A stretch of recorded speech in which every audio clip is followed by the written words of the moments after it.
പേരാമ്പ്രയിലെ തെരഞ്ഞെടുപ്പ് രംഗം ചൂട് പിടിപ്പിച്ച് ഒരു പുതിയ വിവാദം കൂടി ഉയർന്നിരിക്കുകയാണ്. LDF സ്ഥാനാർത്ഥിയും മുൻ മന്ത്രിയുമായ TP രാമകൃഷ്ണൻ നടത്തിയതായി ആരോപിക്കുന്ന അനൗൺസ്മെന്റിനെ ചൊല്ലിയാണ് ഇപ്പോൾ രാഷ്ട്രീയ രംഗത്ത് വലിയ ചർച്ചകൾ നടക്കുന്നത്. ഈ വിവാദവുമായി ബന്ധപ്പെട്ട് മാതൃകാ പെരുമാറ്റച്ചട്ടം ലംഘിച്ചോ എന്ന് പരിശോധിക്കുന്നതിനായി ഡെപ്യൂട്ടി കളക്ടർ TP രാമകൃഷ്ണനോട് വിശദീകരണം തേടി നോട്ടീസ് അയച്ചിരിക്കുകയാണ്.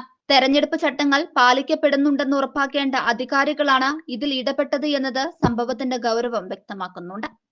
യുണൈറ്റഡ് ഡെമോക്രാറ്റിക് ഫ്രണ്ട് നൽകിയ പരാതിയിലാണ് ഈ നടപടി ഉണ്ടായത്. പേരാമ്പ്ര മണ്ഡലം UDF കൺവീനർ ബാലനാരായണൻ നൽകിയ പരാതിയിൽ LDF പ്രചാരണ വാഹനത്തിൽ നിന്നുണ്ടായ അനൗൺസ്മെന്റ് സാമുദായിക ധ്രുവീകരണത്തിന് വഴിവെക്കുന്നതാണെന്ന് ആരോപിക്കുന്നു. കൂടാതെ ഇത് മാതൃകാ പെരുമാറ്റച്ചട്ടത്തിന്റെ ലംഘനമാണെന്നും പരാതിയിൽ വ്യക്തമാക്കുന്നുണ്ട്.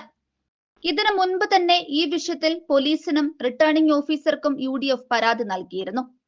വിഷയത്തിന്റെ ഗൗരവം കണക്കിലെടുത്ത് വിവിധ തലങ്ങളിൽ അന്വേഷണം പുരോഗമിക്കുകയാണ്. അതേസമയം ആരോപണങ്ങളെ തള്ളിക്കളഞ്ഞ് TP രാമകൃഷ്ണൻ പ്രതികരിച്ചിട്ടുണ്ട്. വിവാദമായ അനൗൺസ്മെന്റ് തന്റെ അറിവോടെയല്ല ഉണ്ടായതെന്നും LDFന് ഇത്തരത്തിലുള്ള പ്രചാരണം നടത്തേണ്ട ആവശ്യമില്ലെന്നും അദ്ദേഹം വ്യക്തമാക്കി. എന്നാൽ തെരഞ്ഞെടുപ്പ് കാലത്ത് ഇത്തരം ആരോപണങ്ങൾ ഉയരുന്നത് രാഷ്ട്രീയ അന്തരീക്ഷത്തെ കൂടുതൽ സംഘർഷപരമാക്കുന്നുവെന്നതാണ് യാഥാർത്ഥ്യം. പേരാമ്പ്രയിലെ ഈ വിവാദം വോട്ടർമാരുടെ മനോഭാവത്തെ എത്രത്തോളം സ്വാധീനിക്കുമെന്നതാണ് ഇനി ശ്രദ്ധേയമായ കാര്യം.